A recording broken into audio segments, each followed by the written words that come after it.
Madame la présidente, chers collègues, monsieur le rapporteur, monsieur le ministre. Voilà déjà plusieurs semaines que nous travaillons sur ce texte et il faut bien avouer que nous restons sur notre faim. Bien évidemment, nous nous accordons sur l'importance de traiter des sujets tels que l'accès aux mineurs à la pornographie, la protection des citoyens et citoyennes contre le cyberharcèlement et encore l'encadrement et la prévention des arnaques sur Internet. Mais votre texte se penche aussi sur la concurrence et la souveraineté au sein de l'informatique en nuage, l'expérimentation de jeux monétisables, les plateformes de tourisme en location ou encore le traitement des données personnelles dans les juridictions. Vastes sujets qui tous méritent bien plus qu'un texte bâclé dont l'illisibilité le rend difficile à appréhender. Proposer des textes confus et fourre-tout vous permet ainsi d'y glisser des mesures liberticides à titre soi-disant expérimental.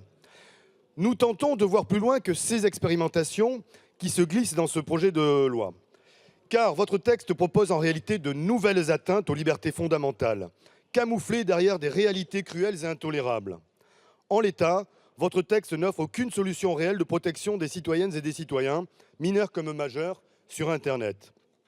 La question épineuse de ce projet est finalement de savoir ce que nous sommes disposés à sacrifier collectivement comme liberté et surtout de voir jusqu'où ces dérives nous conduiront sur le long terme.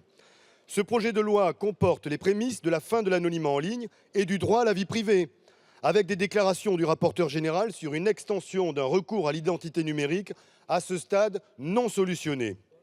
Ce texte illustre le renoncement du gouvernement à débattre profondément sur des sujets impactant la vie des Françaises et des Français.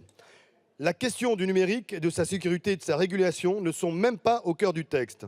C'est pour ces raisons que nous voterons la motion de rejet que dépose notre groupe La France Insoumise.